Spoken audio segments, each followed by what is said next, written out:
Testing. 1, 2, 3, 4, 5, 6, 7, 8, 9, 10, 11, 12, and 13.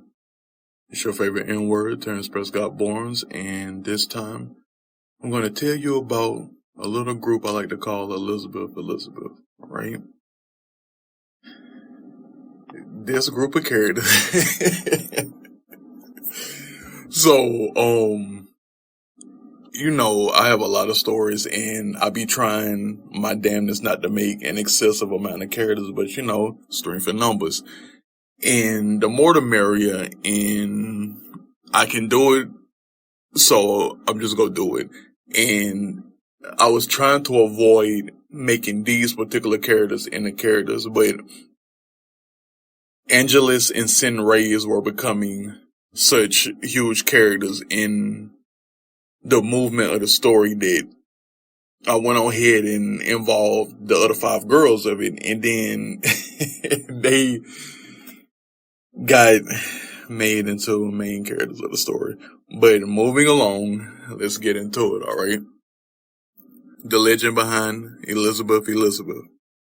They were all awarded admission into Shell Shock's Institute of Power, which requires a pricey buy-in that's worth every penny. Immediately, of their class, they were deemed the 7 most powerful students, and because of their 6 houses, the spotlight on them shined immensely. Excluding Rippy, she was just innocently flexing without her knowledge. A Hero Guild counselor thought it would be a good idea to advance them because they were advance-worthy.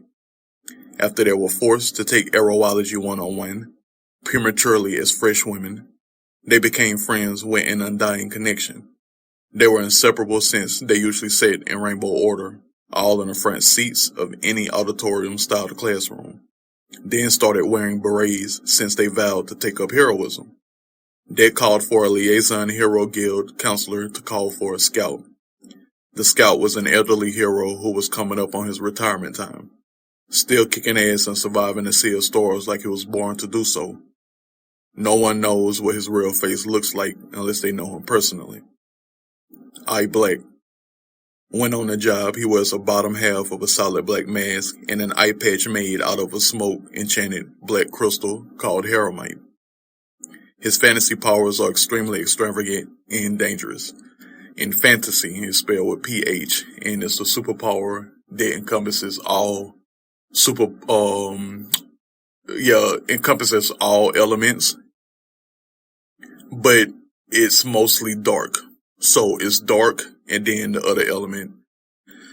Hopefully that makes sense, and he can use his powers without his right eye emitting more smoke, but he prefers to let the black smoke be the omen that is him.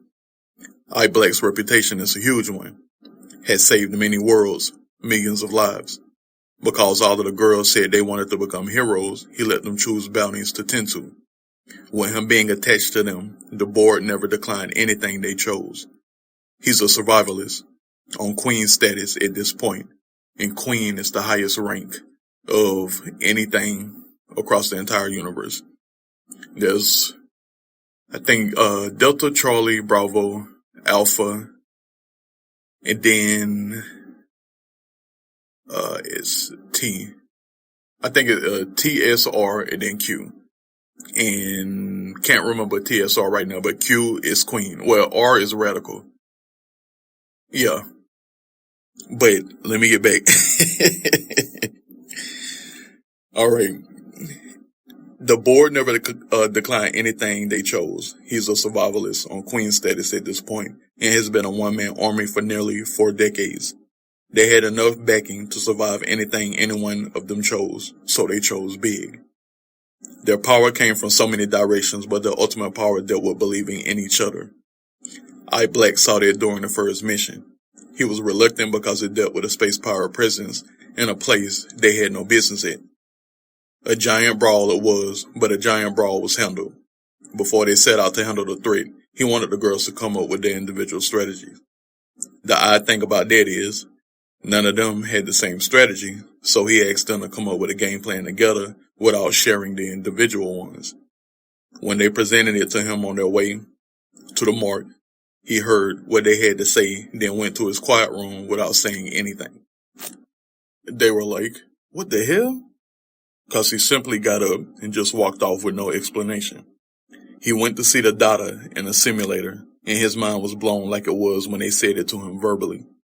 Still some time away from actually making a battlefield out of a scenario, he finally came out of his quiet room to them putting their gear together. He was proud when he saw them gearing up way ahead of time. Their strategies and their group strategy would work as well as the 3 strategies he thought of for himself. Yeah, duh, is what the girls said, almost at the same time. He arched one eyebrow, and they started laughing. They were just joking, but they know way too much for 13-year-old powerhouses. He lastly said before they put their lives in danger, "Only you will decide if you make it out alive. What you said shouldn't be different from what you will be. Good luck, and we all have each other's backs, right?" They said right. It only took 8 super beings to handle 126 super capable pirates. Only 8 of them did that, and not sneakily whatsoever. What the girls wanted to do was make sure the space colony was safe, while not killing anyone in the process. Because they all agreed to flash a supernatural warning broadcast across the spaceship, they were able to avoid destroying it or anyone in the process. They had enough gadgets to detain all of them while knocking out all of their superpowers. It was their actual first mission, and it was ranked Queen, because they went above and beyond with no casualties. They each walked away with 2.7 million. Their first cut as superheroes to be, even though a lot of them were no strangers to money, they were strangers to a job well done, especially with premature minds. But they felt the respect. From Black, from the Superhero Guild, and from their family, who was not pleased that they were in them streets, acting like big game heroes. But their school counselor peeped properly, and because he set up the Superhero Guild with 7 possibles for the future, he was given the same amount of money all 7 of them made for the first mission.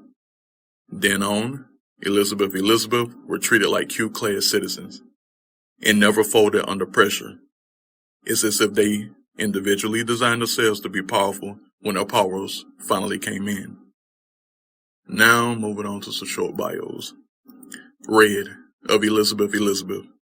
Blaze. They all met when they were 13 years old. Of Korean descent, hails from the house of Arksu, a family of phoenix wielders that tend to be fire wielders too. Blaze was no different. She was being raised to accept a phoenix sacrifice at the age of 5. Her mother did it and became the goddess that she is, but Blaze knew what the ceremony was. Because she declined to take the life of an innocent and kept declining it, even when they forced her to appear at the ceremony, the phoenix blessed her anyway, via coming from the future and giving Blaze her matured form. That was a more perfect combining of a human and phoenix, because the phoenix could say yes after being given life. In turn, gave her more power than anyone in the family has ever received. Blaze's best ability revolves around how she can nullify the brisk cold of outer space at all times to the point. When a spaceship sits still, a field of heat will surround it. In that field of heat is oxygen with properties of the end. She can turn that whole field of her protection into a giant flaming phoenix to the point she could turn an entire spaceship into a giant flaming phoenix. But currently, she is a silver screen A-lister and galactic class hero helper. Orange, of Elizabeth. Glimmering, of Irish descent, hails from the house of Elisha, a family known for their hot-headedness but is always for the innocent side of justice. Quick to punch people in the mouth, quick to activate a Gundam's full-capacity blaster, quick to slash people in half, quick to crowd control, and most importantly, quick to let the rage in. Because rage is key to power. Very, very, very, very, very key to power. But they still need some anger management. Glimmery had to have her time in it, but she is still known to body slam a girl or a boy who likes to be snide at the lips or fingertips. Best believe, a screen will not protect you because if you're within range, her brother will send the coordinates. Other than quickly being able to activate her super beingness, she is quite strategic. One of the main reasons why Elizabeth survived their teen years. Nowadays, she's an aerologist for the debutante practice, where she guides little girls to capitalizing on superpowers and rage, as well as a galactic class hero helper. Yellow, of Elizabeth, Sin Reyes, of Lebanese descent, hails from the House of Chek. Even though this family stays in orbit, they raise their children on planets. This universe-wide, because they believe being raised on a planet enforces the statement, the sky's the limit. They are raised in a climate where the sky is only in one direction. The kids are generated more into following the adult's livelihood. Sin Reyes knew what it was and was looking forward to it. Yet, because her family was so famous in rubbing the wrong elbows, there was a great bounty to get rid of the entire family. All branches of the tree across the entirety of the humanoid spirit and dimensions, even the nice family members. It would have stuck, but the entire family trip that was scheduled was on an asteroid amusement park. There was her symbiote, sitting, invisible to the naked eye in some crates, simply gauging all of the energy readings of humans and devices it usually does, because it's been there for many years. Yet, the House of Chek was at this amusement park for days. The symbiote fell in love with Sin Reyes' electricity vibes. When she was shot and left to die, the symbiote watched as her electric pulse kept fading and fading. It saved her by bringing her back to life. In that process, Sin Reyes gained the ability to resurrect people, so she resurrected her entire family and has been on a watch list ever since. She is currently the second in command of the Ebony High Tides. Green, of Elizabeth, Chosen, of Korean descent, hails from the House of Hyo. She was just a simple little girl that wanted a little sister. Got a little brother instead. She's a good 5 years ahead of him, but kind of loathed his existence until Elizabeth came along. Chosen was the center of bringing them together regardless of her being the center of the rainbow. What she wanted her parents to give her came in the form of 6 real sisters. Imagine a guy saying he's giving you a free trump card and you can use it whenever you want to get whatever you want. She was very well prepared to use it, so her parents will indeed have another daughter. Instead, after meeting her sisters for life, she summoned him. Never has he been obsessed with a wish. That's how Chosen got on a watch list. Nowadays, she's a traveling aerologist doing freelance stuff, whether it's healing, teaching, or being a bounty huntress. Still wishing her sisters were with her though. Blue, of Elizabeth, Angelus, of African descent, hails from the House of Veprasol, a superpower combination her family is known for. Majority of the family saw her halo materialize after she was born. Not even 5 seconds and the golden yellow of halo started piecing together, molecule by molecule, then floated ever so gently for a while before descending onto her dome. Highly protected she was, highly raised on love she was. Found her way to the fountain of youth, just like her predecessors, but much earlier than the average. Doing that gave her the magical might to start being just like her mother. The superhero guild needed it, because she was famous from then on. She is holding down the co-captain position of the Wisher Powerwood forces. Purple, of Elizabeth, Rippy, of Thai descent. She is the only one who isn't hailing from an established house. Her parents died at a young age and was too far gone magically to be resurrected in any capacity. To her aunt she went, who was a part of the Ripperhood, a giant slew of psychics that stick together to uphold the mantra of keeping humanity on the right path. There are the catalysts who are in charge of keeping the planets, the utopias they are, so that humans do not die out from their incessant inferiority complexes. It was a part of her family she would have eventually learned about. She was brought into the fray at an earlier age than most, but proved her worth by being the unicorn she was born to be. She wasn't thinking about the academy she met her sisters for life at, but her aunt was determined to send her there to increase the unicorn effect she has already mastered. It was her saving grace. She's one of the people that make sure the right masterminds are taken out so that humanity stays human. Nowadays, she's a traveling tattoo artist by day and the galactic class assassin by night. Indigo, of Elizabeth, everything, of Korean descent, hails from the House of Kimmeru. A genius does what a genius be. She's a genius at reading dossiers of astronomy wielders to gain the power they can generate. This brainiac can feel what was documented about a super being's doings. By the time she was 6, she was already tapping into her powers. By the time she was 9, was when a reading craze to actual craze began.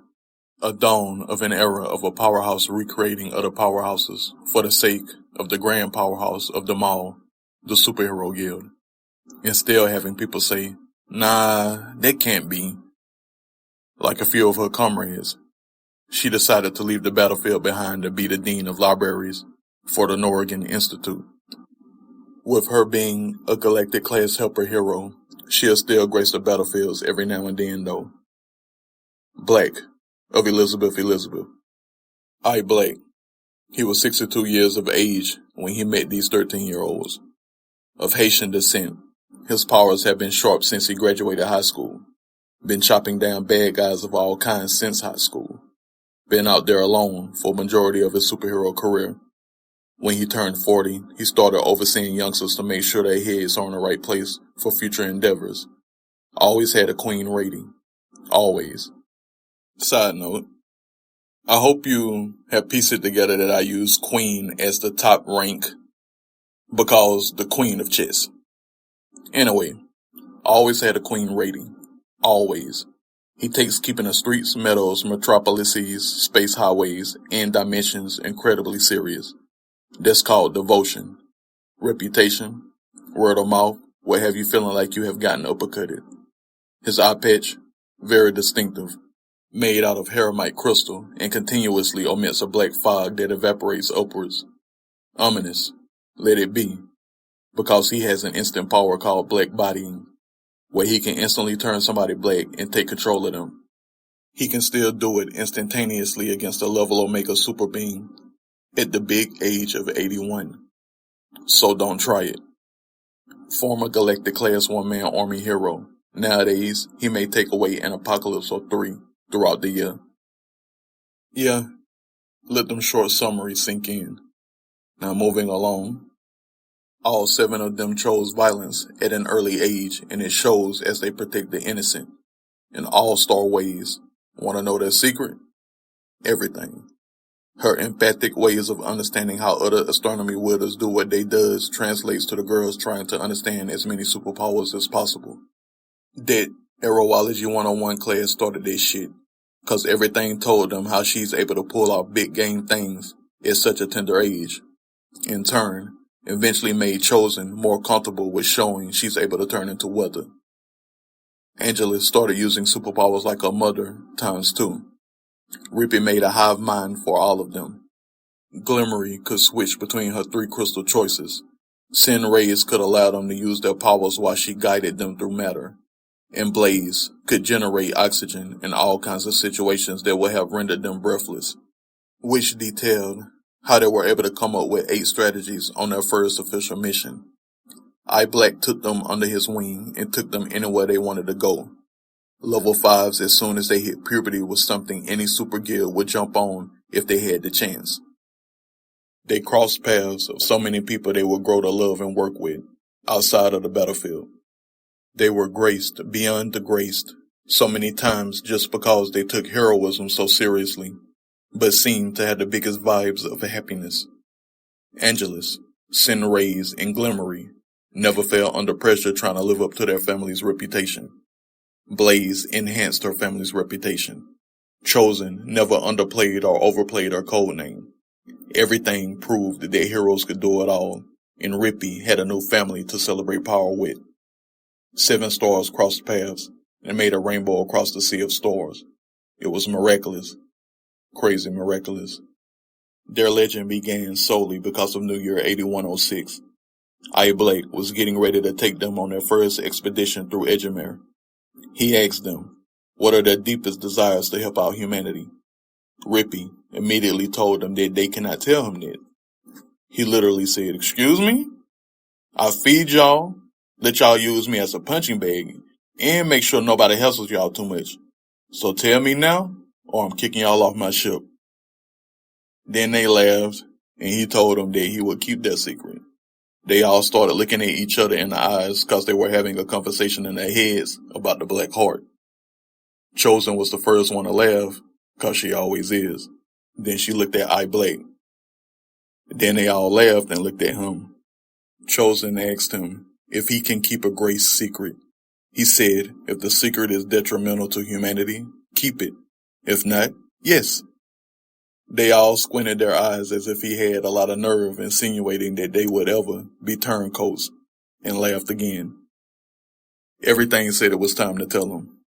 She cleared her throat, then told him that they planned on being the seven to figure out the black heart. He, dead-ass, got up out of his seat while engaging autopilot to tell them, no ma'ams, we not doing that. He scolded them for what seemed like hours because everyone knows if you go underground on that dead planet, you'll never be seen again. They all kept quiet while he ranted on and on about their planet, but their planet could hold another secret to life that could better humanity. Then a debate started and they counter-argued him, because everything is who she is. Her scientific findings made all of them curious. There's a device, one of hundreds, that was created so people could survey the dead planet. She put 8 of the devices together in a combination that no other scientist has. That led them into seeing something that could probably explain why Earth from that dead planet is around every core of the living planets of that galaxy. He was already alarmed that she shut the internet down, but this blew his motherfucking mind. Ever since everything was 7, she has been obsessed with the black heart, like every other astronomy wielder from Galaxy 10. But she is actually acting on a lure it's humming out. She says it gives messages, and they believe them, and because they were still in Galaxy 10 at that time, I, Blake, asked her to receive a message from it. All of them said, ooh. They were like, no sir. The black heart speaks when it wants to, but messages are still in those homes. Alright, and that's it. Well, Elizabeth. Now, the black heart is a whole planet, been deemed as a planet. All scientific readings, radar readings, has it appearing like a planet with dirt. It has a core, lava, all of that stuff, gravitonium everywhere. It has bodies of water, but it doesn't have anything on it that shows any kind of sign of life on the surface of it. And they cannot read anything below a certain point of the surface because that's where the aliens live, on the black heart. But you'll see that chapter whenever I drop the comics. That chapter gonna be off the chain, because that chapter is when the rest of Elizabeth enters the story, because Angelus and Sin Rays will already be in it because they're associated with the green and yellow. But in that chapter, I will show what aliens are on the Black Heart planet. And until the next time, keep it peaceful. TPB out. Mwah.